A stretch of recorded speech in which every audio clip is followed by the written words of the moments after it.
ਸਤਿ ਸ਼੍ਰੀ ਅਕਾਲ ਜੀ। News Asia Punjabi ਦੇਖ ਰਹੇ ਸਾਰੇ ਦਰਸ਼ਕਾਂ ਦਾ ਸਵਾਗਤ ਹੈ। ਮੈਂ ਹਾਂ ਕੁਲਵੰਤ ਸਿੰਘ। ਤੁਸੀਂ ਦੇਖ ਰਹੇ ਹੋ ਪ੍ਰੋਗਰਾਮ ਖਬਰਾਂ ਦੀ ਖਬਰ।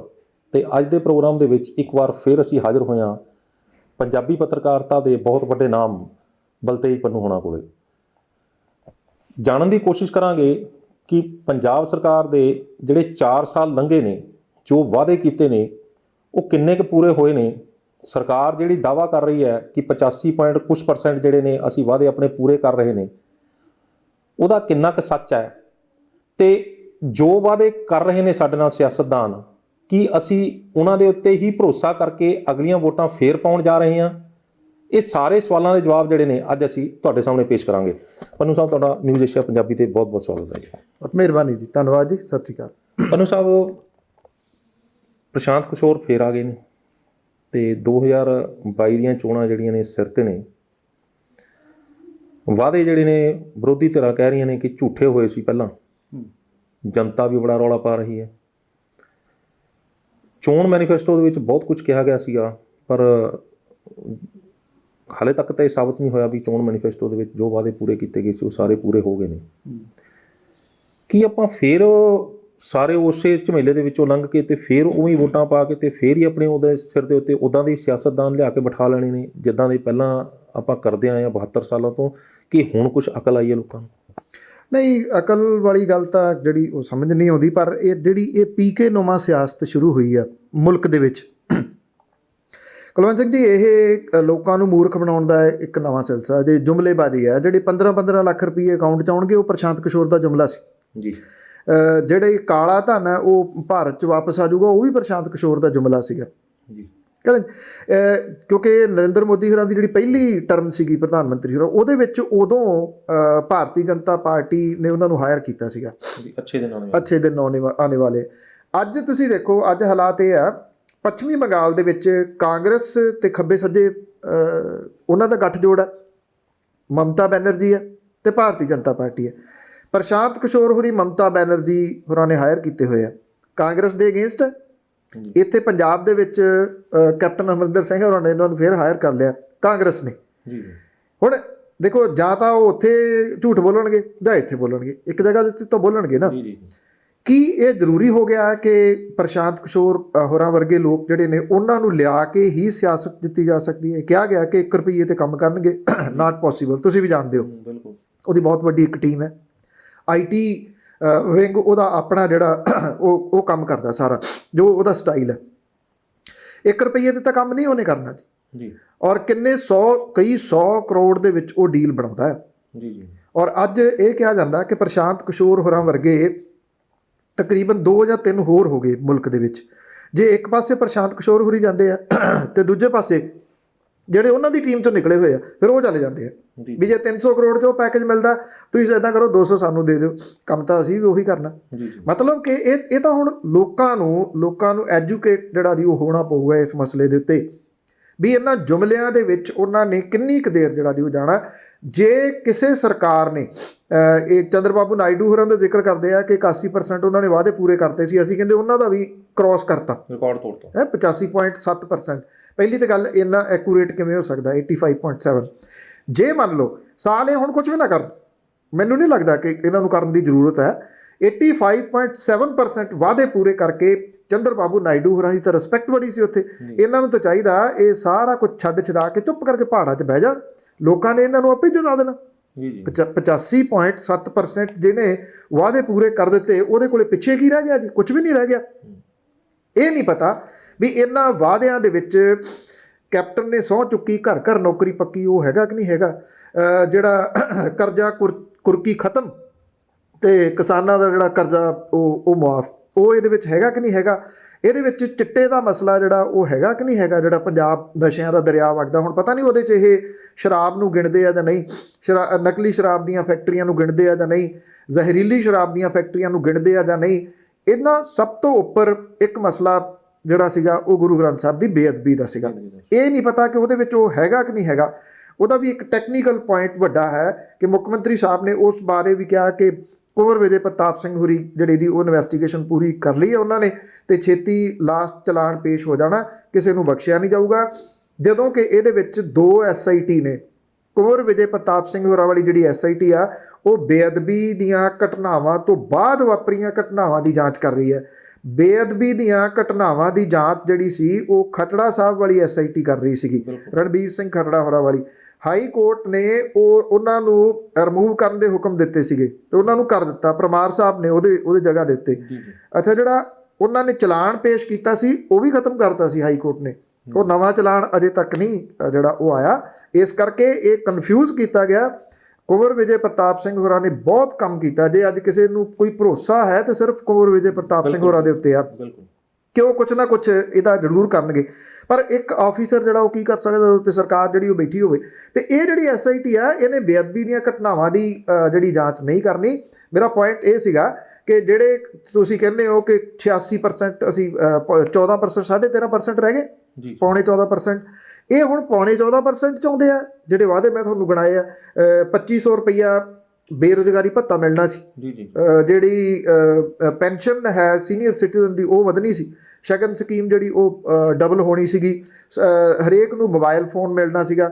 ਉਹ ਕਾਰਡ ਅੱਜ ਵੀ ਲੋਕ ਚੁੱਕੀ ਫਿਰਦੇ ਆ, ਉਹ ਪਰਚੀਆਂ ਅੱਜ ਵੀ ਲੋਕ ਚੁੱਕੀ ਫਿਰਦੇ ਜਿਹੜੀਆਂ ਕਾਂਗਰਸ ਨੇ ਭਰਾਈਆਂ। ਇਹ ਵੀ ਪਹਿਲੀ ਵਾਰੀ ਹੋਇਆ ਸੀਗਾ, ਉਦੋਂ ਕਾਰਡ ਦਿੱਤੇ ਗਏ ਸੀਗੇ, ਆਹ ਲਓ ਕਾਰਡ, ਇਹਦੇ ਉੱਤੇ ਕੁਆਲੀਫਿਕੇਸ਼ਨ, ਤੁਹਾਡੀ ਕੁਆਲੀਫਿਕੇਸ਼ਨ, ਤੁਹਾਡਾ ਨਾਮ, ਪਿਤਾ ਦਾ ਨਾਮ, ਪਿੰਡ ਕਿਹੜਾ, ਨਾਲ ਥੱਲੇ ਉਹ ਲਿਖਿਆ ਹੋਇਆ ਸੀ ਵੀ ਸਹੁੰ ਚੁੱਕਦੇ ਆ ਸਰ ਤੁਹਾਡੀ ਨੌਕਰੀ ਪੱਕੀ। ਉਹ ਕਾਰਡ ਲੋਕ ਅੱਜ ਚੁੱਕੀ ਫਿਰਦੇ ਆ, ਜਿਹੜੇ ਅਰਵਿੰਦ ਕੇਜਰੀਵਾਲ ਹੋਰੀ ਬਾਘੇ ਪੁਰਾਣੇ ਦਿਖਾ ਰਹੇ ਸੀਗੇ ਵੀ ਆਹ ਕਾਰਡ ਨੇ। ਲਿਖਤੀ ਰੂਪ ਦੇ ਵਿੱਚ ਵਾਅਦੇ ਜਿਹੜੇ ਉਹ ਕੀਤੇ ਗਏ। ਔਰ ਖਾਸ ਤੌਰ ਦੇ ਉੱਤੇ ਸਭ ਤੋਂ ਵੱਡੀ ਗੱਲ ਜਿਹੜੀ ਕੁਲਵੰਤ ਸਿੰਘ ਜੀ, ਇਹ ਸੰਵਿਧਾਨ ਦੇ ਮੁਤਾਬਕ ਸਭ ਕੁਝ ਚੱਲਦਾ, ਸੰਵਿਧਾਨ ਦੇ ਮੁਤਾਬਕ ਚੋਣਾਂ ਹੁੰਦੀਆਂ, ਸੰਵਿਧਾਨ ਦੇ ਮੁਤਾਬਕ ਸਹੁੰ ਚੁੱਕੀ ਜਾਂਦੀ ਹੈ। ਮੁੱਖ ਮੰਤਰੀ ਸਾਹਿਬ ਨੇ ਜਿਹੜੀ ਸਹੁੰ ਚੁੱਕੀ ਪੰਜਾਬ ਦੇ ਮੁੱਖ ਮੰਤਰੀ ਬਣਨ ਤੋਂ ਬਾਅਦ, ਉਹ ਸੰਵਿਧਾਨ ਦੇ ਮੁਤਾਬਕ ਚੁੱਕੀ। ਫਿਰ ਉਹਦੇ ਵਿੱਚ ਧਰਮ ਲਿਆਉਣਾ ਕਿਉਂ ਜ਼ਰੂਰੀ ਸੀਗਾ, ਗੁਟਕਾ ਦੀ ਜਿਹੜੀ ਉਹ ਸਹੁੰ ਚੁੱਕਣੀ ਕਿਉਂ ਜ਼ਰੂਰੀ ਸੀ। ਔਰ ਸਭ ਨੂੰ ਪਤਾ, ਕਹਿੰਦੇ ਪਾਣੀ ਲਿਆਓ, ਸੁਖਜਿੰਦਰ ਸਿੰਘ ਰੰਧਾਵਾ ਹੋਰਾਂ ਨੇ ਪਾਣੀ ਲਿਆਂਦਾ, ਫਿਰ ਉਹਨਾਂ ਨੇ ਹੱਥ ਧੋਤੇ, ਫਿਰ ਉਹਨਾਂ ਨੇ ਜੁੱਤੀ ਲਾਈ, ਫਿਰ ਗੁਟਕਾ ਜਿਹੜਾ ਸੀ ਹੱਥ ਦੇ ਵਿੱਚ ਫੜਿਆ ਤੇ ਉਧਰ ਨੂੰ ਚੱਕ ਕੇ ਜਿਹੜੀ ਉਹ ਸਹੁੰ ਚੁੱਕ ਲਈ ਕਿ ਮੈਂ 4 ਹਫ਼ਤਿਆਂ ਦੇ ਵਿੱਚ ਜਿਹੜਾ ਉਹ ਨਸ਼ਿਆਂ ਦਾ ਲੱਕ ਜਿਹੜਾ ਉਹ ਤੋੜ ਦੂੰਗਾ। ਕੀ ਇਹਦੀ ਜ਼ਰੂਰਤ ਸੀ? ਇੱਕ ਮਤਲਬ ਕਿ ਇੰਨਾ ਇਮੋਸ਼ਨਲੀ ਜਿਹੜਾ ਉਹ ਲੋਕਾਂ ਨੂੰ ਆਪਣੇ ਵੱਲ ਜਿਹੜਾ ਕਰਨ ਦੀ। ਤੇ ਅੱਜ ਉਸ ਸਹੁੰ ਦੇ ਬਾਰੇ 'ਚ ਉਹਨਾਂ ਨੇ ਪ੍ਰੈਸ ਕਾਨਫਰੰਸ ਕੀ ਕਿਹਾ, ਸਾਰੇ ਜਾਣਦੇ ਆ ਜੀ। ਸਾਹਿਬ, ਇੱਕ ਚੀਜ਼ ਹੋਰ ਜਿਹੜੀ ਹੈ, ਉਹ ਸਵਾਲ ਜਿਹੜੇ ਸੀ ਪੱਤਰਕਾਰ ਸੰਮੇਲਨ ਦੇ ਵਿੱਚ ਵੀ ਚੱਕਿਆ ਗਿਆ ਸੀਗਾ ਤੇ ਆਪਣੇ ਮਨਾਂ ਦੇ ਵਿੱਚ ਵੀ ਹੈਗਾ ਕਿ ਉਹਨਾਂ ਨੇ ਇੱਕ ਲਿਸਟ ਜਿਹੜੀ ਹੈ ਵਿਧਾਨ ਸਭਾ ਦੇ ਵਿੱਚ ਵੀ ਦਿਖਾਈ ਸੀਗੀ ਕਿ ਇਹ ਜਿਨ੍ਹਾਂ ਦੀਆਂ ਬਦਮਾਸ਼ੀਆਂ ਜਿਹੜੀਆਂ ਕੀਤੀਆਂ ਨੇ ਨਾ, ਉਹ ਸਾਰੀਆਂ ਬਦਮਾਸ਼ੀਆਂ ਜਿਹੜੀਆਂ ਨੇ ਉਹਨਾਂ ਦੀ ਲਿਸਟ ਮੇਰੇ ਕੋਲ ਹੈਗੀ ਹੈ ਤੇ ਮੈਂ ਸਮਾਂ ਆਉਣ ਦੇ ਉੱਤੇ ਮੈਂ ਸਾਰਿਆਂ ਦੇ ਜਿਹੜੇ ਨਾਮ ਨਸ਼ਰ ਕਰਾਂਗਾ। 4 ਸਾਲ ਤਾਂ ਲੰਘ ਗਏ ਨੇ ਤੇ ਬਾਕੀ ਦਾ ਕੁਝ ਸਮਾਂ ਜਿਹੜਾ ਹਲੇ ਬਚਿਆ ਹੈਗਾ, ਕੀ ਇਹ ਨਾਮ ਆਉਣ ਵਾਲੇ ਸਮੇਂ ਦੇ ਵਿੱਚ ਨਸ਼ਰ ਕੀਤੇ ਜਾਣਗੇ? ਕਿ ਦੂਜੀ ਗੱਲ ਕਿ ਕੀ ਇਹਨਾਂ ਕੋਲੇ ਇਹ ਅਧਿਕਾਰ ਹੈ ਕਿ ਇਹ ਨਾਮ ਰੋਕੀ ਰੱਖਣ ਇੰਨੀ ਦੇਰ ਲਈ? ਜਨਤਾ ਨੇ ਉਹਨਾਂ ਨੂੰ ਚੁਣ ਕੇ ਆਪਣੇ ਉੱਤੇ ਜਿਹੜਾ ਇਹ ਬਸ ਇਸ ਕਰਕੇ ਨਹੀਂ ਅੱਗੇ ਭੇਜਿਆ ਗਿਆ ਉਹਨਾਂ ਨੂੰ ਕਿ ਉਹ ਦੱਬ ਕੇ ਬੈਠੇ ਰਹਿਣ। ਕੋਈ ਵੀ ਜੇ ਕੋਈ ਖਰਾਬੀ ਕਰ ਰਿਹਾ, ਕਾਨੂੰਨ ਤੋੜ ਰਿਹਾ ਜਾਂ ਕੁਛ ਜਨਤਾ ਦੇ ਹਿੱਤਾਂ ਦੇ ਖਿਲਾਫ ਕੰਮ ਕਰ ਰਿਹਾ ਤੇ ਉਹਨਾਂ ਉਸ ਚੀਜ਼ ਨੂੰ ਦੱਬ ਕੇ ਬੈਠੇ ਰਹਿਣ।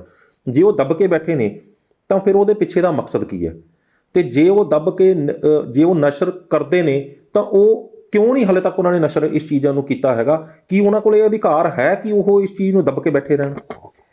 ਦੇਖੋ, ਨਹੀਂ, ਬਿਲਕੁਲ ਨਹੀਂ, ਅਧਿਕਾਰ ਨਹੀਂ ਜਿਹੜਾ ਨਹੀਂ ਹੈਗਾ। ਜੇ ਤੁਸੀਂ ਉਹ ਪ੍ਰੈਸ ਕਾਨਫਰੰਸ ਦੇਖੀ ਹੋਵੇ ਤਾਂ ਜਿਨ੍ਹਾਂ ਨੇ ਨਹੀਂ ਦੇਖੀ ਉਹ ਦੁਬਾਰਾ ਦੇਖ ਲੈਣ। ਮੁੱਖ ਮੰਤਰੀ ਸਾਹਿਬ ਕਹਿੰਦੇ ਕਿਹੜੀ, ਮੈਂ ਤਾਂ ਕਹਿੰਦੇ ਲਿਸਟ ਹੀ ਕੋਈ ਨਹੀਂ ਲਹਿਰਾਈ।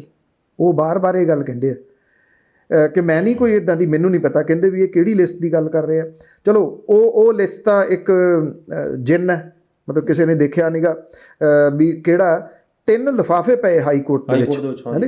ਇੱਕ ਉਹਦੇ ਵਿੱਚ ਜਿਹੜੀ ਜਾਂਚ ਆ ਉਹ ਹਰਪ੍ਰੀਤ ਸਿੰਘ ਸਿੱਧੂ ਹੋਰਾਂ ਨੇ ਕੀਤੀ, ਜਿਹੜੇ STF ਦੇ ਚੀਫ ਨੇ। ਅੱਜ ਹਰਪ੍ਰੀਤ ਸਿੰਘ ਸਿੱਧੂ ਹੋਰੀ ਪੰਜਾਬ ਨਹੀਂ, ਮੁਲਕ 'ਚ ਹੈ ਨਹੀਂਗੇ, ਉਹ ਅਮਰੀਕਾ ਦੇ ਵਿੱਚ ਨੇ। ਇਹ ਕਹਿੰਦੇ ਆ ਕਿ ਉਹ ਪੜ੍ਹਨ ਦੇ ਵਾਸਤੇ ਗਏ ਹੋਏ ਆ, ਉਹਨਾਂ ਨੇ ਜੂਨ ਤੱਕ ਆਉਣਾ। ਜੇ ਉਹ STF ਦੇ ਚੀਫ ਹੀ ਹੈ ਨਹੀਂ ਗਏ ਇੱਥੇ, ਤੇ ਹੁਣ ਕੌਣ ਚੀਫ? STF ਨੂੰ ਕੌਣ ਦੇਖ ਰਿਹਾ? ਇਹ ਵੀ ਆਪਣੇ ਆਪ ਸਵਾਲ ਹੈ। ਦੂਜੀ ਜਿਹੜੀ ਰਿਪੋਰਟ ਹੈ ਉਹ ਚਟੋਪਾਧਿਆ ਸਾਹਿਬ ਜਿਹੜੇ DGP ਨੇ, ਉਹਨਾਂ ਨੇ ਕੀਤੀ ਸੀਗੀ ਇਨਵੈਸਟੀਗੇਸ਼ਨ ਹਾਈ ਕੋਰਟ ਦੇ ਕਹੇ ਦੇ ਉੱਤੇ। ਦੂਜਾ ਲਿਫਾਫਾ ਉਹ ਆ। ਤੀਜਾ ਲਿਫਾਫਾ ਹੈ ਇਨਫੋਰਸਮੈਂਟ ਡਾਇਰੈਕਟੋਰੇਟ ਦੇ ਨਿਰੰਜਨ ਸਿੰਘ ਹੋਰਾਂ ਦੀ ਇਨਵੈਸਟੀਗੇਸ਼ਨ ਦਾ। ਅੱਛਾ, ਇਹ 3 ਲਿਫਾਫਿਆਂ ਦੇ ਵਿੱਚ ਕੀ ਹੈ? ਸੀਲਬੰਦ ਲਿਫਾਫੇ ਨੇ। ਸਰਕਾਰ ਤਾਂ ਹਾਈ ਕੋਰਟ ਦੇ ਵਿੱਚ ਜਾ ਕੇ ਇਹ ਲਿਫਾਫੇ ਨਹੀਂ ਖੁਲਵਾ ਸਕੀ ਜਿਹੜੇ ਖੁਲਵਾਏ ਜਾਂਦੇ। ਅੱਛਾ, ਇੱਕ ਰਿਪੋਰਟ ਜਿਹੜੀ ਪਿਛਲੇ ਦਿਨਾਂ ਦੇ ਵਿੱਚ ਲੀਕ ਹੋ ਗਈ, ਕੁਝ ਪੱਤਰਕਾਰਾਂ ਦੇ ਕੋਲੇ ਪਹੁੰਚੀ, ਮੇਰੇ ਕੋਲੇ ਉਹਦੀ ਕਾਪੀ ਹੈਗੀ ਆ, ਜਿਹੜੀ STF ਨੇ ਰਾਣੋ ਵਾਲਾ ਸਾਬਕਾ ਸਰਪੰਚ ਗੁਰਦੀਪ ਸਿੰਘ ਦੀ ਇਨਵੈਸਟੀਗੇਸ਼ਨ ਕੀਤੀ ਸੀਗੀ। ਉਹ 4 ਸਫ਼ੇ ਨੇ। ਉਹ 4 ਸਫ਼ੇ ਜਿਹੜੇ ਨੇ, ਜਾਂ ਜਿਹੜੀ ਇਨਵੈਸਟੀਗੇਸ਼ਨ ਦੀ ਜਿਹੜੀ ਰਿਪੋਰਟ ਸੀਗੀ, ਉਹ ਚੀਫ ਸੈਕਟਰੀ ਤੇ ਮੁੱਖ ਮੰਤਰੀ ਸਾਹਿਬ ਦੇ ਟੇਬਲ ਤੇ ਪਈ ਹੈ, ਕਈ ਮਹੀਨਿਆਂ ਤੋਂ ਪਈ ਹੈ। ਹੁਣ ਤਾਂ ਸਿੱਧੂ ਸਾਹਿਬ ਨੂੰ ਗਿਆ ਨੂੰ 4 ਮਹੀਨੇ ਹੋ ਗਏ ਆ, ਉਦੋਂ ਪਹਿਲਾਂ ਦੀ ਪਈ ਹੋਊਗੀ, ਲੀਕ ਹੁਣ ਹੋਈ। ਉਹਦੇ ਵਿੱਚ ਸਿੱਧਾ ਜਿਹੜੇ ਜੀ ਉਹ ਨਾਮ ਲਿਖੇ ਹੋਏ ਆ।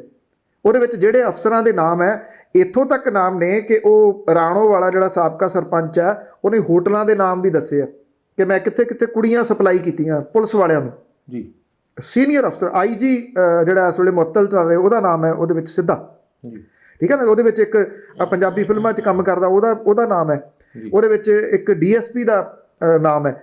ਇਹਨਾਂ ਲੋਕਾਂ ਦੇ ਨਾਮ ਨੇ। ਜੇ ਲੱਕ ਹੀ ਤੋੜਨ ਵਾਲੀ ਗੱਲ ਹੁੰਦੀ ਤੇ ਕੁਲਵੰਤ ਸਿੰਘ ਜੀ, ਇਹ ਤਾਂ ਸਾਰਾ ਕੁਝ ਹੁਣ ਓਪਨ ਸੀਕ੍ਰੇਟ ਹੈ, ਇਹਦੇ ਉੱਤੇ ਹੀ ਹੋ ਜਾਂਦਾ। ਅਜੇ ਤੱਕ ਸਰਕਾਰ ਇਸ ਮਾਮਲੇ ਦੇ ਉੱਤੇ ਜਵਾਬ ਦੇਣ ਨੂੰ ਜਿਹੜਾ ਉਹ ਤਿਆਰ ਨਹੀਂ। ਕਿੰਨੇ ਦਿਨਾਂ ਤੋਂ ਪੱਤਰਕਾਰ ਰੌਲਾ ਪਾ ਰਹੇ ਨੇ, ਮੈਂ ਵੀ ਕਿੰਨੀ ਜਗ੍ਹਾ ਦੇ ਉੱਤੇ, ਹਰ ਜਗ੍ਹਾ ਦੇ ਉੱਤੇ ਬੋਲਦਾ ਉਹਦੇ ਬਾਰੇ ਵੀ, ਉਹਦਾ ਹੀ ਕੁਝ ਦੱਸ ਦਿਓ ਕਿ ਉਹਦਾ ਕੀ ਹੋਣਾ। ਜਿਹੜੀ ਗੱਲ ਤੁਸੀਂ ਵਿਧਾਨ ਸਭਾ ਦੀ ਉਹ ਕਰ ਰਹੇ ਹੋ, ਉਹ ਤਾਂ ਬਹੁਤ ਬਾਅਦ ਵਾਲੀ ਗੱਲ ਹੈ।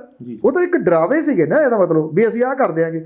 ਹੁਣ ਜਿਹੜੇ ਜਾਖੜ ਸਾਹਿਬ ਨੇ, ਉਹ ਚੋਣਾਂ ਤੋਂ ਪਹਿਲਾਂ ਬੜੇ ਸਾਰੇ ਕਾਗਜ਼ ਇਕੱਠੇ ਕਰੇ ਫਿਰਦੇ ਹੁੰਦੇ ਸੀਗੇ ਕਿ ਜੀ ਸਾਡੇ ਆਉਣ ਦੀ ਦੇਰ ਆ। 25-25 ਸਾਲ ਇਹਨਾਂ ਨੇ ਜਿਹੜੇ ਸਮਝੌਤੇ ਸਾਈਨ ਕੀਤੇ ਆ ਪ੍ਰਾਈਵੇਟ ਥਰਮਲ ਪਲਾਂਟ ਦੇ ਨਾਲ, ਅਸੀਂ ਤਾਂ ਆਉਂਦਿਆਂ ਸਾਰੋਂ ਰੱਦ ਕਰ ਦੇਣੇ ਆ। ਅੱਜ ਉਹ ਕਾਗਜ਼ ਕਿੱਥੇ ਨੇ? ਜਾਖੜ ਸਾਹਿਬ ਕਿਉਂ ਨਹੀਂ ਬੋਲਦੇ? ਹੁਣ ਤਾਂ ਕਹਿ ਰਹੇ ਨਹੀਂ, ਹੋ ਹੀ ਨਹੀਂ ਸਕਦੇ। ਹਾਂ, ਹੁਣ ਉਹ ਇਹ ਕਹਿ ਰਹੇ ਆ ਕਿ ਇੱਦਾਂ ਹੋ ਨਹੀਂ ਸਕਦੇ। ਕੈਪਟਨ ਸਾਹਿਬ ਨੇ ਜਵਾਬ ਦਿੱਤਾ ਉਸ ਦਿਨ ਪ੍ਰੈਸ ਕਾਨਫਰੰਸ ਦੇ ਵਿੱਚ ਕਿ ਇਹ ਨਹੀਂ ਜਿਹੜਾ ਜੀ ਹੋ ਸਕਦੇ। ਜੇ ਨਹੀਂ ਹੋ ਸਕਦੇ ਤੇ ਹੁਣ ਸਵਾਲ ਇਹ ਆ, ਫਿਰ ਜਾਖੜ ਸਾਹਿਬ ਕਿਉਂ ਕਹਿੰਦੇ ਸੀਗੇ ਜੀ ਚੋਣਾਂ ਤੋਂ ਪਹਿਲਾਂ?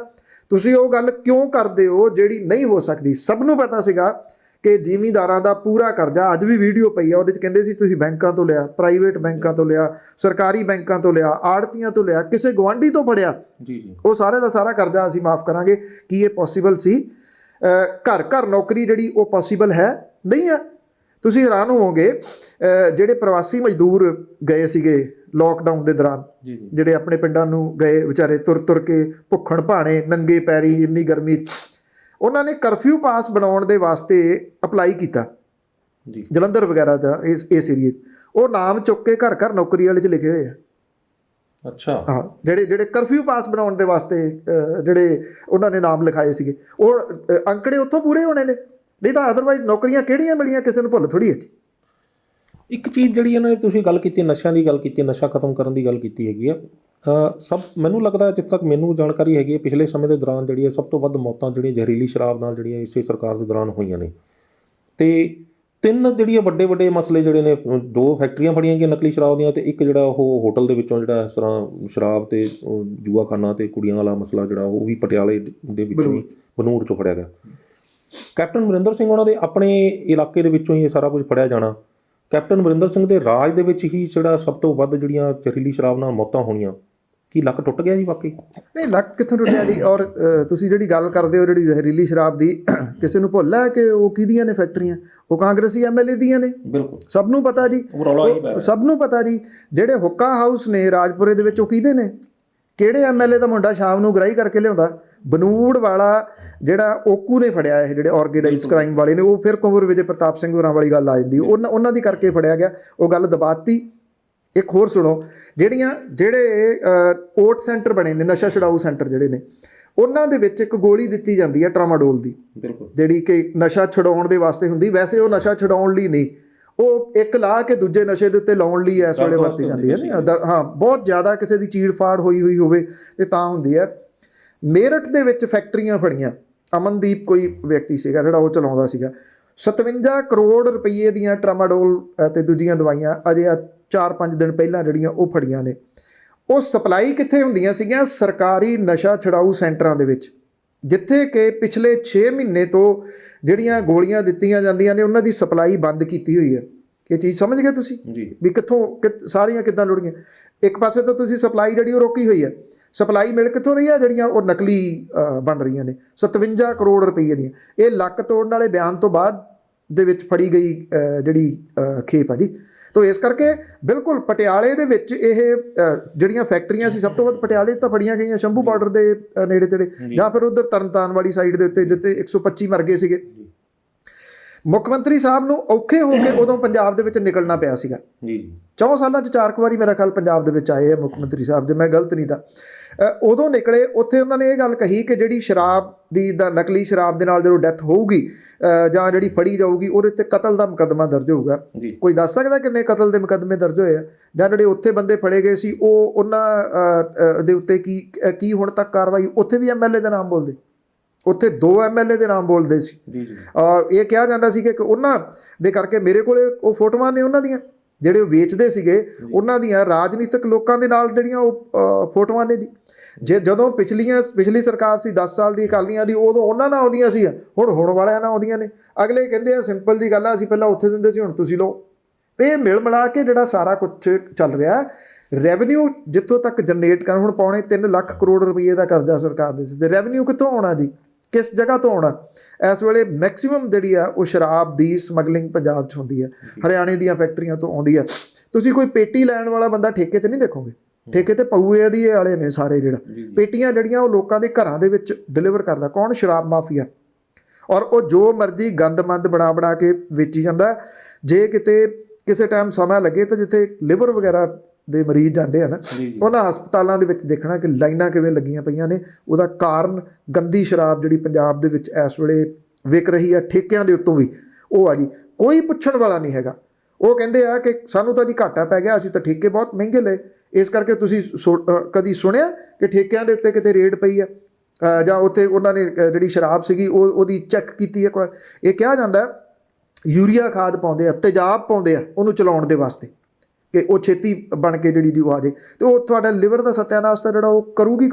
ਗੱਲ ਚਿੱਟੇ ਦੀ ਨਹੀਂ ਹੈਗੀ, ਗੱਲ ਓਵਰਆਲ ਜਿਹੜੀ ਆ ਉਹ ਪੰਜਾਬ ਨੂੰ ਫਸਾਇਆ ਪਿਆ ਜੀ ਚਾਰ ਚੁਫੇਰੇ ਤੋਂ। ਪੰਨੂ ਸਾਹਿਬ, ਇੱਕ ਚੀਜ਼ ਜਿਹੜੀ ਸਾਰੇ ਹੀ ਦਰਸ਼ਕਾਂ ਦੇ ਦਿਮਾਗ ਦੇ ਵਿੱਚ ਵੀ ਹੋਣੀ ਹੈ ਅਤੇ ਆਪਣੇ ਮਨਾਂ ਦੇ ਵਿੱਚ ਵੀ ਆਉਂਦੀ ਹੈ, ਕਿਉਂਕਿ ਆਪਾਂ ਪੱਤਰਕਾਰਤਾ ਦੇ ਖੇਤਰ ਦੇ ਵਿੱਚ ਹਾਂ, ਕਿ ਚੋਣ ਮੈਨੀਫੈਸਟੋ, ਚੋਣ ਮਨੋਰਥ ਪੱਤਰ ਜਿਹੜਾ ਉਹ ਜਾਰੀ ਕੀਤਾ ਜਾਂਦਾ ਪਾਰਟੀਆਂ ਵੱਲੋਂ, ਉਹਦੇ ਵਿੱਚ ਅਜਿਹੇ ਵਾਅਦੇ ਕਰ ਦਿੱਤੇ ਜਾਂਦੇ ਨੇ ਜਿਹੜੇ ਕਿ ਵਾਅਦੇ ਜਿਹੜੇ ਅੱਗੇ ਚੱਲ ਕੇ ਪੂਰੇ ਹੀ ਨਹੀਂ ਹੁੰਦੇ, ਭਾਵੇਂ ਕਿ ਦਾਅਵੇ ਜਿੰਨੇ ਮਰਜ਼ੀ ਕੀਤੀ ਜਾਣ। ਅਤੇ ਜਨਤਾ ਦੇ ਕੋਲ ਫਿਰ ਚਲੇ ਜਾਂਦੀ ਹੈ ਸਰਕਾਰ, ਜਿਹੜੀ ਪਾਰਟੀ ਜਿਹੜੀ ਹੁੰਦੀ ਹੈ। ਉਹ ਵਾਅਦੇ ਪੂਰੇ ਨਾ ਕਰਨ ਦੀ ਸਜ਼ਾ ਕੌਣ ਦੇਗਾ? ਪਾਰਟੀ ਨੂੰ, ਦੂਜੀ ਪਾਰਟੀ ਨੂੰ ਚੁਣ ਲਓ ਜੀ, ਕੋਈ ਗੱਲ ਨਹੀਂ। ਪਰ ਜਿਹੜੀ ਸਾਡੇ ਨਾਲ ਧੋਖਾ ਹੋ ਗਿਆ, ਕਾਨੂੰਨ ਇਹ ਕਹਿੰਦਾ ਹੈ ਕਿ ਜਿਹੜਾ ਧੋਖਾ ਇੱਕ ਵਾਰੀ, ਮੰਨ ਲਓ ਕਿ ਇੱਕ ਬੰਦਾ ਕਹਿੰਦਾ ਵੀ ਮੈਂ ਕੋਈ ਕੰਮ ਜਿਹੜਾ ਕਾਨੂੰਨ ਤੋੜਤਾ, ਉਹਦਾ ਇਹ ਤਾਂ ਨਹੀਂ ਹੈਗਾ ਮਤਲਬ ਵੀ ਉਸ ਨੂੰ ਉਸ ਚੀਜ਼ ਤੋਂ ਹਟਾ ਦਿੱਤਾ ਜਾਵੇ ਅਤੇ ਦੂਜੇ ਬੰਦੇ ਨੂੰ ਲਾ ਦਿੱਤਾ ਜਾਵੇ। ਜੋ ਕਾਨੂੰਨ ਤੋੜਿਆ ਉਹਦੀ ਤਾਂ ਸਜ਼ਾ ਮਿਲਣੀ ਚਾਹੀਦੀ ਹੈ ਨਾ।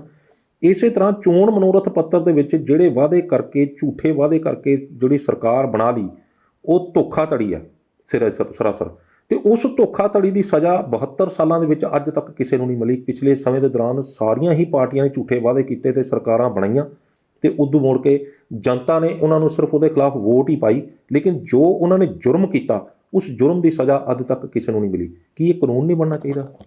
ਕਿਉਂ ਨਹੀਂ ਬਣਨਾ ਚਾਹੀਦਾ ਜੀ? ਤੁਸੀਂ ਮੰਨ ਲਓ ਕਿਸੇ ਜਗ੍ਹਾ ਦੇ ਉੱਤੇ ਕੋਈ ਗਵਾਹੀ ਦੇ ਰਹੇ ਹੋ, ਤੁਸੀਂ ਕਿਸੇ ਅਦਾਲਤੀ ਕੇਸ ਦੇ ਵਿੱਚ ਕੁਝ ਵੀ, ਉਹਦੇ 'ਚ ਤੁਹਾਨੂੰ ਐਫੀਡੇਵਿਟ ਲੱਗਦਾ, ਉਹਦੇ 'ਤੇ ਐਫੀਡੇਵਿਟ ਜਿਹੜਾ ਜੀ ਉਹ ਇਸ ਤਰ੍ਹਾਂ ਦਾ ਦਸਤਾਵੇਜ਼ ਹੈ ਕਿ ਉਹਦੇ ਵਿੱਚ ਜਿਹੜਾ ਉਹ ਸਵੈ ਘੋਸ਼ਣਾ ਜਿਹੜੀ ਉਹ ਹੁੰਦੀ ਹੈ, ਸੈਲਫ ਟੈਸਟੀਫਾਈਡ ਤੁਸੀਂ ਕੀਤਾ ਹੋਇਆ, ਜਾਂ ਉਹਨੂੰ ਤੁਸੀਂ ਨੋਟਰੀ ਕਰਾ ਲਿਆ, ਕੁਛ ਵੀ ਉੱਥੇ ਨੋਟਰੀ ਦੇ ਵਿੱਚ ਤੁਹਾਡੇ ਸਾਈਨ ਹੋਏ, ਜਿੱਥੋਂ ਤੁਸੀਂ ਪਰ ਨੋਟ ਲਿਆ ਉੱਥੇ ਵੀ ਸਾਈਨ ਹੋਏ, ਤੁਸੀਂ ਨਿਕਲ ਨਹੀਂ ਸਕਦੇ ਕਿਸੇ ਪਾਸੇ, ਠੀਕ ਹੈ ਨਾ ਜੀ। ਕੱਲ੍ਹ ਨੂੰ ਤੁਸੀਂ ਉਹਦੇ ਵਿੱਚ ਕੋਈ ਧੋਖਾ ਹੋ ਗਿਆ, ਕੋਈ ਗੱਲ ਇਹ ਹੋ ਗਈ ਕਿ ਜਿਹੜੀ ਉਹਦੇ ਵਿੱਚ ਲਿਖੀ ਹੋਈ ਆ ਉਹ ਤੁਸੀਂ ਗਲਤ ਦੱਸੀ ਆ, ਤੁਹਾਡੇ ਉੱਤੇ ਨਾਲ ਦੀ ਨਾਲ 420 ਦਾ 120 ਦਾ ਜਿਹੜਾ ਬਕਾਇਦਾ ਤੌਰ ਤੇ ਪੰਨੂ ਸਾਹਿਬ ਇਹ ਲਿਖਿਆ ਜਾਂਦਾ ਕਿ ਇਹ ਜੋ ਕੁਛ ਮੈਂ ਲਿਖਿਆ ਇਹ ਮੇਰੀ ਜਾਣਕਾਰੀ ਦੇ ਵਿੱਚ ਹਰਫ ਬਾਈ ਹਰਫ ਜਿਹੜਾ ਉਹ ਸੱਚ ਹੈ, ਤੇ ਕੁਝ ਵੀ ਜੇ ਮੈਂ ਕਿ ਛੁਪਾਵਾਂਗਾ ਤਾਂ ਮੇਰੇ ਖਿਲਾਫ ਕਾਨੂੰਨੀ ਕਾਰਵਾਈ ਕੀਤੀ ਜਾ ਸਕਦੀ ਹੈ। ਇਹ ਪਾਰਟੀਆਂ ਦੇ ਉੱਤੇ ਲਾਗੂ ਹੋਣਾ ਚਾਹੀਦਾ।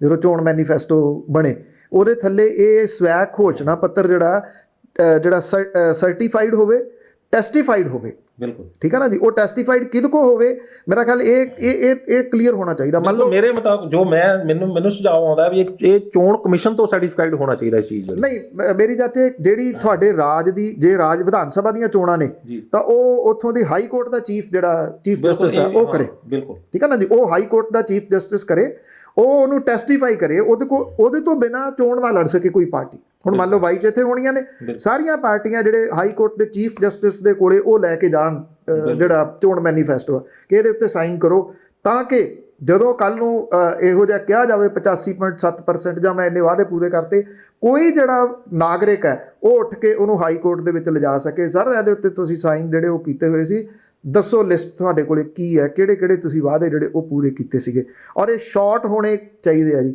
ਉਹ ਇਹਦੇ ਉੱਤੇ ਵੀ ਜਿਹੜਾ ਜਿੰਦਾ ਕੁੰਡਾ ਹੋਵੇ ਵੀ ਇਦੋਂ ਵੱਧ ਤੁਸੀਂ ਵਾਅਦੇ ਨਹੀਂ ਕਰ ਸਕਦੇ। ਬਿਲਕੁਲ, ਕਿਉਂਕਿ ਆ ਵੀ ਮਤਲਬ ਕਿਸੇ ਤਰੀਕੇ ਨਾਲ ਚੋਣਾਂ ਜਿੱਤਣੀਆਂ ਨੇ, ਉਹ ਤਾਂ ਪਤਾ ਹੀ ਨਹੀਂ ਲੱਗਦਾ ਕਿ ਵਾਅਦੇ ਜਿਹੜੇ ਉਹ ਕਿੰਨੇ, ਆ ਤਾਂ ਮੋਟੇ ਆਪਾਂ ਗਿਣ ਰਹੇ, ਜੇ ਕਿਤੇ ਚੋਣ ਮੈਨੀਫੈਸਟੋ ਤਾਂ ਏਡੀ ਵੱਡੀ ਬੁੱਕ ਹੈ। ਬਿਲਕੁਲ, ਔਰ ਸਭ ਤੋਂ ਵੱਡੀ ਸਵਾਲ ਇਹ ਆ ਪੰਨੂ ਸਾਹਿਬ ਕਿ ਉਹ ਚੋਣ ਮਨੋਰਥ ਪੱਤਰ ਆਮ ਜਨਤਾ ਨੂੰ ਮਿਲਦਾ ਕਿੱਥੇ ਹੈ। ਮੈਂ ਇੱਕ ਅੱਜ ਤੱਕ ਇਹ ਲੱਭਦਾ ਰਿਹਾ ਕਿ ਕਈ ਬੰਦਿਆਂ ਨੂੰ ਪੁੱਛਿਆ ਵੀ ਹੈ ਕਿ ਤੁਹਾਨੂੰ ਪਤਾ ਵੀ ਇਹ ਚੋਣ ਮਨੋਰਥ ਪੱਤਰ ਕਿੱਥੇ ਮਿਲਦਾ, ਕਿਸੇ ਨੂੰ ਅੱਜ ਤੱਕ ਇਹ ਪਤਾ ਹੀ ਨਹੀਂ। ਜਿਹੜੇ ਪਾਰਟੀਆਂ ਨਾਲ ਸੰਬੰਧਿਤ ਨੇ ਜਾਂ ਕੁਝ ਲੋਕ ਪੜ੍ਹੇ ਲਿਖੇ ਨੇ ਉਹ ਤਾਂ ਇਹ ਜ਼ਰੂਰ ਇਸ ਚੀਜ਼ ਦਾ ਜਵਾਬ ਦੇ ਦਿੰਦੇ ਨੇ ਵੀ ਹਾਂ ਚੋਣ ਮਨੋਰਥ ਪੱਤਰ ਜਿਹੜਾ ਫਲਾਣੀ ਜਗ੍ਹਾ ਤੋਂ ਮਿਲ ਜਾਏਗਾ, ਲੇਕਿਨ ਆਮ ਜਨਤਾ ਨੂੰ ਜੇਕਰ ਇਹ ਚੋਣ ਮਨੋਰਥ ਪੱਤਰ ਲੈਣਾ ਹੋਵੇ ਤੇ ਕਿਸੇ ਨੂੰ ਪਤਾ ਹੀ ਨਹੀਂ ਹੈਗਾ ਵੀ ਮੇਰੇ ਨਾਲ ਇਹ ਸਰਕਾਰ ਨੇ ਪਾਰਟੀ ਨੇ ਇਹ ਵਾਅਦਾ ਕਰਕੇ ਸੱਤਾ ਆਈ ਹੈ, ਮੇਰੇ ਤੋਂ ਆ ਵੋਟ ਲੈ ਲਈ, ਪਰ ਉਹ ਵਾਅਦਾ ਕੀ ਸੀ ਉਹ ਮੈਨੂੰ ਤਾਂ ਪਤਾ ਹੀ ਨਹੀਂ ਕਿੱਥੇ ਪਿਆ ਉਹ ਕਿੱਥੇ ਨਹੀਂ। ਦੇਖੋ ਇਹ ਤਾਂ ਆਪਣੇ ਨਾਮ ਦੇ ਵਿੱਚ ਹੀ ਸਪਸ਼ਟ ਨਾ, ਚੋਣ ਮਨੋਰਥ ਪੱਤਰ ਇੱਕ ਚਿੱਠੀ, ਉਹ ਕਿਤਾਬ ਨਹੀਂ।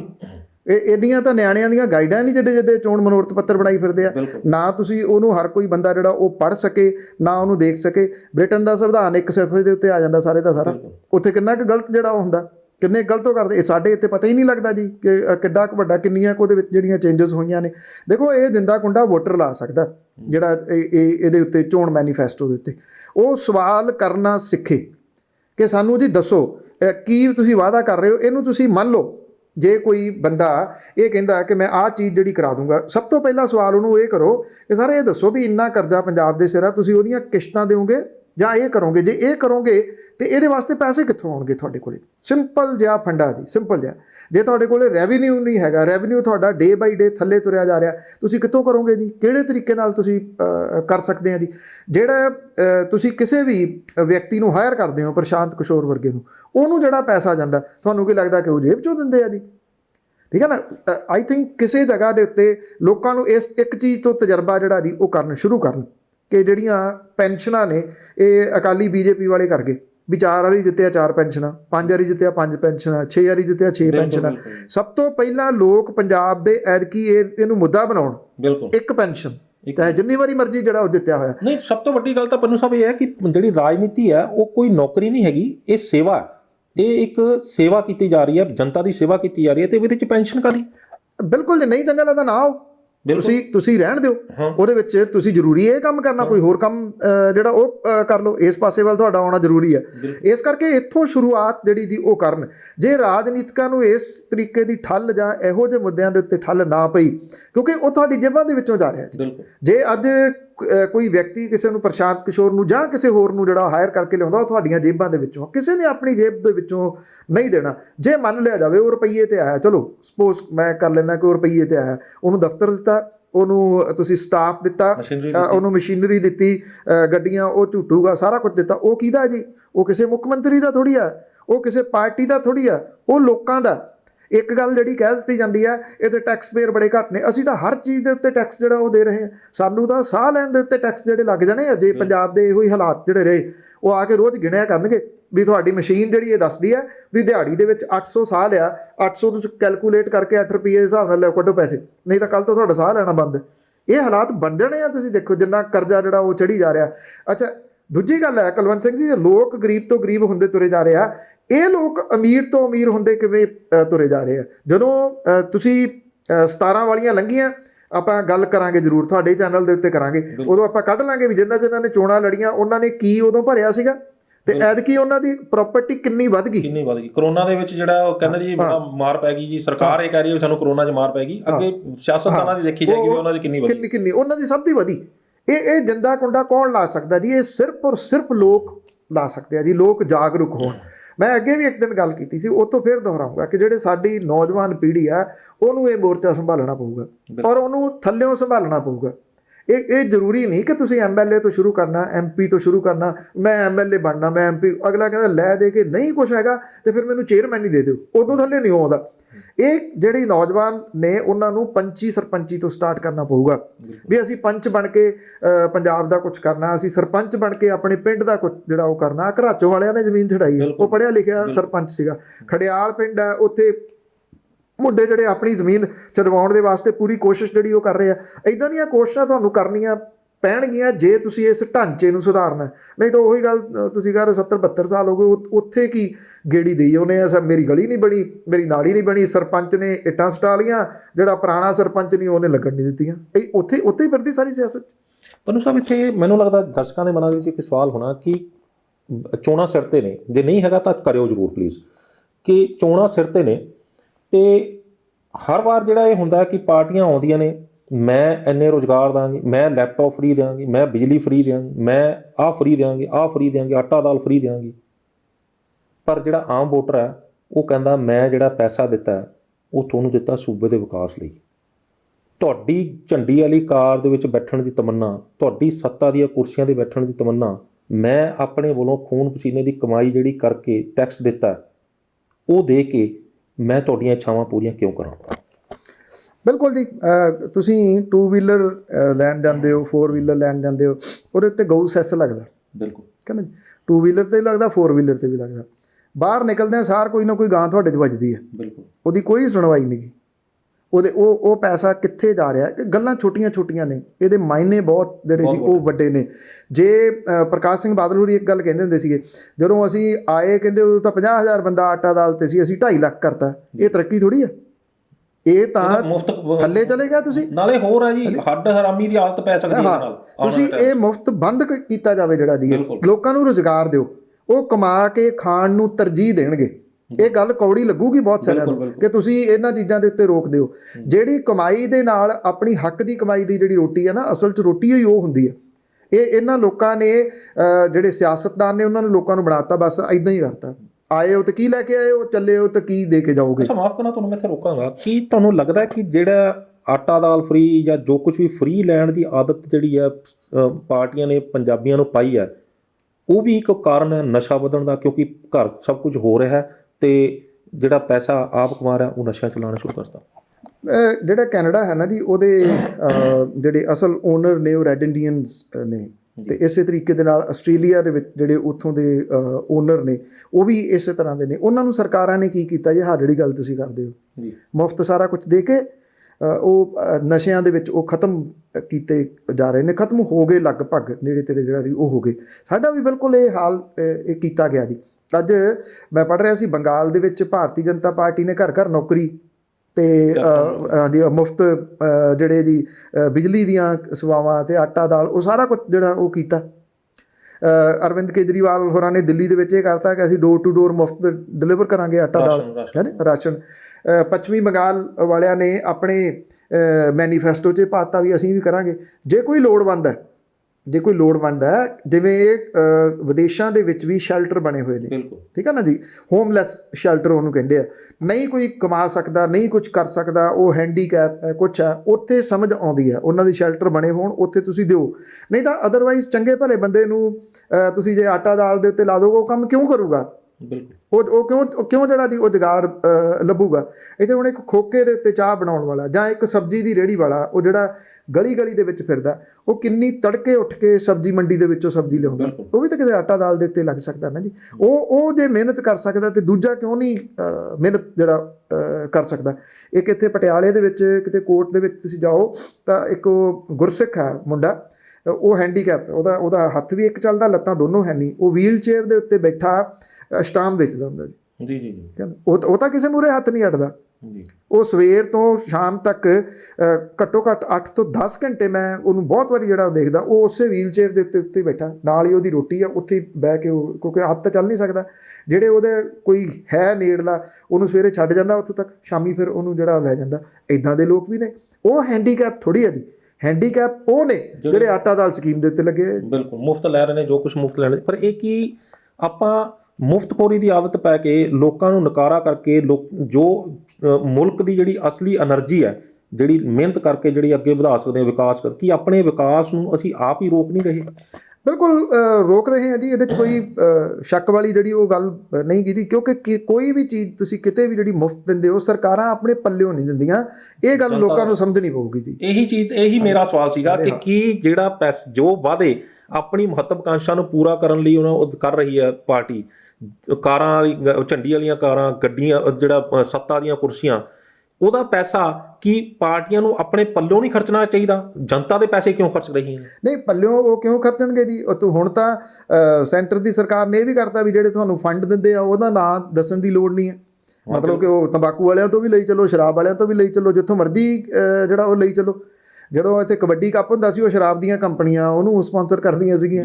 ਤੇ ਸਰਕਾਰਾਂ ਨੇ ਜਾਂ ਸਿਆਸੀ ਪਾਰਟੀਆਂ ਨੇ ਕਦੀ ਇੱਕ ਧੇਲਾ ਨਹੀਂ ਦੇਣਾ ਹੁੰਦਾ ਜੀ ਪੱਲਿਓ, ਇੱਕ ਧੇਲਾ ਵੀ। ਈਵਨ ਉਹ ਤਾਂ ਪਲਦੇ ਲੋਕਾਂ ਦੇ ਸਿਰ ਦੇ ਉੱਤੇ ਨੇ ਜੀ। ਲੋਕਾਂ ਦੇ ਸਿਰ ਤੋਂ ਉਹਨਾਂ ਨੇ ਪ੍ਰਾਪਰਟੀਆਂ ਜਿਹੜੀਆਂ ਬਣਾਈਆਂ ਨੇ। ਜਿਸ ਦਿਨ ਲੋਕਾਂ ਨੂੰ ਇਹ ਗੱਲ ਸਮਝ ਆ ਗਈ ਕੁਲਵੰਤ ਸਿੰਘ ਜੀ ਵੀ ਸਰਕਾਰਾਂ ਨਹੀਂ ਸਾਨੂੰ ਕੁਝ ਵੀ ਦੇ ਰਹੀਆਂ, ਉਹ ਕਹਿੰਦੇ ਸਾਡੇ ਸਿਰੋਂ ਲੈਣਾ ਨਾ, ਤੇ ਸਾਨੂੰ ਨਹੀਂ ਚਾਹੀਦਾ ਇਹ ਚੀਜ਼ਾਂ ਜਿਹੜੀਆਂ। ਸਾਨੂੰ ਇਹ ਦੱਸੋ ਕਿ ਸਾਡੇ ਬੱਚਿਆਂ ਦਾ ਭਵਿੱਖ ਜਿਹੜਾ ਜੀ ਉਹ ਕੀ ਹੈ। ਉਹ ਤੁਸੀਂ ਉਹਨਾਂ ਨੂੰ ਬੈਟਰ ਐਜੂਕੇਸ਼ਨ ਦੇ ਸਕੋਗੇ? ਉਹਨਾਂ ਨੂੰ ਤੁਸੀਂ ਬੈਟਰ ਹੈਲਥ ਸਰਵਿਸਿਜ਼ ਜਿਹੜੀਆਂ ਉਹ ਦੇ ਸਕੋਗੇ? ਜੇ ਇਹ ਦੋ ਮੁੱਢਲੀਆਂ ਲੋੜਾਂ ਨੇ, ਜੇ ਇਹ ਦੇ ਸਕਦੇ ਹੋ, ਦਿੱਲੀ ਦੀ ਸਰਕਾਰ ਨੇ ਦਿੱਤੀਆਂ ਜੀ, ਚਾਹੇ ਕੁਝ ਵੀ ਹੈ। ਬਿਲਕੁਲ। ਉਹ ਜਿਹੜੀਆਂ ਉਹ ਤੁਸੀਂ ਪਾਰਟੀ ਲੈਵਲ ਤੋਂ ਪਾਸੇ ਹਟ ਕੇ ਇਹ ਦੋ ਚੀਜ਼ਾਂ ਉਹ ਉੱਥੇ ਫੇਮਸ ਹੋ ਗਏ। ਬਿਲਕੁਲ ਹੋ ਗਏ। ਭਾਰਤੀ ਜਨਤਾ ਪਾਰਟੀ ਵੀ ਸਮਝਦੀ ਆ ਵੀ ਉੱਥੇ ਉਹਨੂੰ ਹਰਾਉਣਾ ਬਹੁਤ ਔਖਾ, ਤਾਂ ਕਰਕੇ ਹੁਣ ਦੂਜੇ ਤਰੀਕੇ ਨਾਲ ਉਹਦੀਆਂ ਪਾਵਰਾਂ ਲੈ ਲਓ। ਠੀਕ ਹੈ ਨਾ ਜੀ। ਇਸ ਕਰਕੇ ਇਹ ਲੋਕਾਂ ਨੂੰ ਚੀਜ਼ਾਂ ਸਮਝਣੀਆਂ ਪੈਣਗੀਆਂ ਕਿ ਆਪਾਂ ਕਰੋਨਾ ਦੇ ਦੌਰਾਨ ਇੱਕ ਚੀਜ਼ ਦੇਖੀ, ਪ੍ਰਾਈਵੇਟ ਹਸਪੀਟਲ ਜਿਹੜੇ ਏਡੇ ਏਡੇ ਵੱਡੇ ਦਿਓ ਕੱਦ 5 ਸਟਾਰ ਜੰਦਰੇ ਲਾ ਕੇ ਭੱਜ ਗਏ, ਖੜੇ ਕਿਹੜੇ ਰਹੇ? ਸਰਕਾਰੀ ਵਾਲੇ। ਠੀਕ ਹੈ ਨਾ ਜੀ। ਚਾਹੇ ਢੀਚਕ ਮਾਰ ਦਾ ਢਾਂਚਾ ਸੀਗਾ, ਉਹ ਖੜੇ ਰਹੇ ਵਿਚਾਰੇ। ਉਹ ਨਰਸਾਂ, ਉਹ ਡਾਕਟਰ, ਉਹ ਉਹਨਾਂ ਦੇ ਨਾਲ ਕੰਮ ਕਰਨ ਵਾਲੇ ਦਰਜਾਚਾਰ ਜਿਹੜੇ ਸਫਾਈ ਕਰਦੇ ਆ, ਜਿਹੜੇ ਬੰਦੇ ਦੇ ਕੋਲੇ ਨਹੀਂ ਸੀ ਜਾਂਦਾ, ਉਹ ਵਿਚਾਰੇ ਡੈੱਡ ਬੋਡੀਜ਼ ਲੈ ਕੇ ਫੂਕਣ ਜਾਂਦੇ ਸੀਗੇ। ਇਹ ਲੋਕ ਖੜੇ ਰਹੇ ਨਾ। ਜੇ ਅੱਜ ਵੀ ਅਸੀਂ ਇਹਨਾਂ ਲੋਕਾਂ ਦੇ ਵਾਸਤੇ ਨਹੀਂ ਖੜੇ ਹੋਵਾਂਗੇ, ਅਸੀਂ ਸਰਕਾਰੀ ਟੀਚਰਾਂ ਦੇ ਵਾਸਤੇ ਨਹੀਂ ਖੜੇ ਹੋਵਾਂਗੇ, ਤੇ ਫਿਰ ਇਹ ਆ ਕਿ ਫਿਰ ਅਸੀਂ ਆਪਣੇ ਪੈਰਾਂ ਦੇ ਉੱਤੇ ਆਪ ਕੁਹਾੜਾ ਜਿਹੜਾ ਉਹ ਮਾਰ ਰਹੇ ਹੋਵਾਂਗੇ। ਇਹਨਾਂ ਲੋਕਾਂ ਦੀ ਆਵਾਜ਼ ਬਣਨਾ ਚਾਹੀਦਾ। ਹੁਣ ਰੋਜ਼ ਵਿਚਾਰੇ ਹੱਡ ਤੜਵਾਉਂਦੇ ਫਿਰਦੇ ਨੇ। ETT ਜਿਹਨਾਂ ਨੇ ਪਾਸ ਕੀਤੀ, ਕੋਈ ਟੈਂਕੀਆਂ ਤੇ ਚੜ੍ਹਦਾ ਫਿਰਦਾ, ਕੋਈ ਕਿਤੇ ਚੜ੍ਹਦਾ ਫਿਰਦਾ। ਇਹ ਜਦੋਂ ਸਰਕਾਰਾਂ ਨੇ ਕੰਡੀਸ਼ਨ ਲਾਤੀ, ਹੁਣ ETT ਕਰ ਲਓ, ਹੁਣ ਤੁਸੀਂ ਟੈਟ ਕਰ ਲਓ, ਸਾਰਾ ਕੁਝ ਕਰ ਲਿਆ, ਫਿਰ ਹੱਥ ਜਿਹੜਾ ਜੀ ਉਹ ਖੜੇ ਦੇ ਖੜੇ।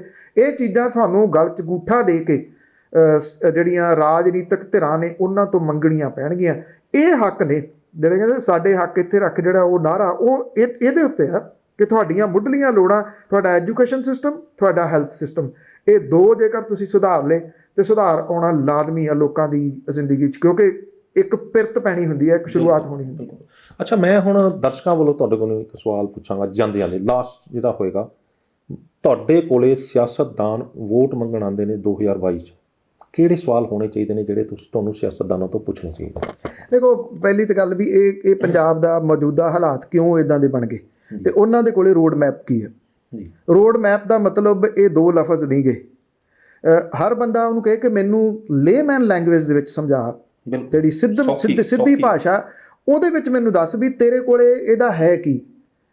ਠੀਕ ਹੈ ਨਾ। ਦੂਜੀ ਗੱਲ ਹੈ, ਜਿੰਨੀ ਦੇਰ ਤੱਕ ਕੁਲਵੰਤ ਸਿੰਘ ਜੀ ਕੋਈ ਉਹ ਬੰਦੇ ਨਹੀਂ ਆਉਂਦੇ ਜਿਹੜੇ ਇਹ ਕਹਿਣ ਕਿ ਅਸੀਂ ਇੱਕੋ ਟਰਮ ਲਈ ਆਏ ਹਾਂ, ਸੁਧਾਰ ਕਰਕੇ ਜਾਵਾਂਗੇ, ਉਨੀ ਦੇਰ ਤੱਕ ਇਹ ਸੁਧਾਰ ਨਹੀਂ ਹੋਣਾ। ਜਦੋਂ ਕੋਈ ਪਾਰਟੀ ਚੋਣ ਜਿੱਤ ਲੈਂਦੀ ਆ, ਜਿੱਤਦਿਆਂ ਸਾਰ ਉਹ ਸਭ ਤੋਂ ਪਹਿਲਾ ਕੰਮ ਇਹ ਕਰਦੀ ਆ ਵੀ ਹੁਣ ਮੈਂ ਅਗਲੀ ਚੋਣ ਕਿਵੇਂ ਜਿੱਤਣੀ ਹੈ। ਇਸ ਕਰਕੇ ਉਹ 4 ਸਾਲ ਖਜ਼ਾਨਾ ਖਾਲੀ, ਖਜ਼ਾਨਾ ਖਾਲੀ, ਖਜ਼ਾਨਾ ਖਾਲੀ, ਫਿਰ ਉਦੋਂ ਬਾਅਦ ਉਹ ਉਧਰ ਆਪਣਾ ਖਜ਼ਾਨਾ ਜਿਹੜਾ ਉਹ ਭਰੀ ਜਾਂਦੀ ਹੈ। ਹਾਲਾਤ ਜਿਹੜੇ ਇੱਥੋਂ ਤੱਕ ਹੋ ਜਾਂਦੇ ਵੀ ਇੱਥੋਂ ਤੱਕ ਉਹ ਆਪ ਭਰ ਜਾਂਦੇ ਆ, ਖਜ਼ਾਨੇ 'ਚ ਤਾਂ ਕੀ ਭਰਨਾ ਹੁੰਦਾ। ਫਿਰ ਉਹ ਅਖੀਰਲੇ ਸਾਲ ਦੇ ਉੱਤੇ ਕਹਿੰਦੇ ਅੱਛਾ ਹੁਣ ਸਾਡੇ ਕੋਲੇ ਆ ਗਿਆ, ਗੱਲ ਹੀ ਕੋਈ ਨਹੀਂ, ਆ ਦੇਖੀ ਚੱਲੋ, ਹੁਣ ਆਹ ਵੀ ਕਰ ਦੇਣਾ, ਆਹ ਵੀ ਕਰ ਦੇਣਾ। 5-6 ਮਹੀਨਿਆਂ ਦੇ ਵਿੱਚ ਲੋਲੀਪੌਪ ਜਿਹੜੇ ਦੀ ਉਹ ਲੋਕਾਂ ਨੂੰ ਦੇ ਕੇ ਲੋਕਾਂ ਦਾ ਚੇਤਾ ਬਹੁਤ ਜਿਹੜਾ ਉਹ ਖਰਾਬ ਹੈ ਜੀ। ਲੋਕਾਂ ਨੂੰ ਆਪਣੀ ਜਿਹੜੀ ਯਾਦਾਸ਼ਤ ਹੈ, ਆ ਪਿੱਛੇ ਜੇ ਕੋਈ ਬਦਾਮ ਵੰਡ ਰਹੇ ਸੀਗੇ ਜਿਹੜੇ ਬੇਰੁਜ਼ਗਾਰ ਨੇ ਚੰਡੀਗੜ੍ਹ ਜਾ ਕੇ, ਮੇਰਾ ਖਿਆਲ ਰਾਜਨੀਤਿਕਾਂ ਨੂੰ ਬਦਾਮ ਦੇਣ ਦੀ ਲੋੜ ਨਹੀਂ ਜੀ, ਉਹਨਾਂ ਦਾ ਚੇਤਾ ਬਹੁਤ ਸਟਰੋਂਗ ਹੈ। ਉਹਨਾਂ ਨੂੰ ਇਸ ਗੱਲ ਦਾ ਚੇਤਾ ਹੈ ਕਿ ਲੋਕਾਂ ਦਾ ਚੇਤਾ ਹੈ ਨਹੀਂਗਾ। ਲੋਕਾਂ ਨੂੰ ਬਦਾਮ ਆਪ ਖਾਣੇ ਪੈਣਗੇ ਚੇਤਾ ਰੱਖਣ ਦੇ ਵਾਸਤੇ ਕਿ ਸਾਡੇ ਨਾਲ ਕੀ ਹੋਇਆ, ਸਾਡੇ ਨਾਲ ਕੀ ਹੋ ਰਿਹਾ, ਤੇ ਇਹਦਾ ਇਲਾਜ ਕੀ ਹੈ। ਜੀ ਪੰਨੂ ਸਾਹਿਬ, ਤੁਹਾਡਾ ਨਿਊਜ਼ ਏਸ਼ੀਆ ਪੰਜਾਬੀ ਨਾਲ ਗੱਲਬਾਤ ਕਰਨ ਲਈ ਬਹੁਤ ਬਹੁਤ ਧੰਨਵਾਦ। ਬਹੁਤ ਮਿਹਰਬਾਨੀ। ਸੋ ਸਾਨੂੰ ਬਲਤੇਜ ਪੰਨੂ ਜਿਨ੍ਹਾਂ ਨੇ ਸਾਨੂੰ ਬੜੇ ਵਿਸਥਾਰ ਦੇ ਵਿੱਚ ਜਾਣਕਾਰੀ ਦਿੱਤੀ ਹੈ, ਬਹੁਤ ਵੱਡੇ ਸਵਾਲਾਂ ਦੇ ਜਵਾਬ ਵੀ ਸਾਡੇ ਸਾਹਮਣੇ ਆਏ ਨੇ।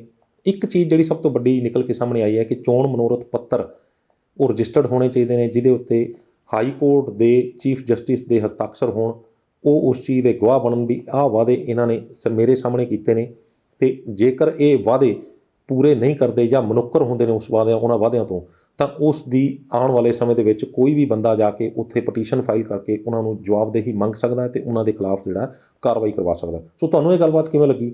ਆਪਣੀ ਰਾਏ ਸਾਨੂੰ ਸਾਡੇ ਕਮੈਂਟ ਬਾਕਸ 'ਚ ਜ਼ਰੂਰ ਦੇਣਾ। ਸਾਡੇ ਚੈਨਲ ਨੂੰ ਲਾਈਕ ਤੇ ਸਬਸਕ੍ਰਾਈਬ ਜ਼ਰੂਰ ਕਰਿਓ। ਅਗਲੀ ਵਾਰ ਫੇਰ ਹਾਜ਼ਰ ਹੋਵਾਂਗੇ ਇੱਕ ਨਵੇਂ ਮੁੱਦੇ, ਇੱਕ ਨਵੇਂ ਮਹਿਮਾਨ ਦੇ ਨਾਲ।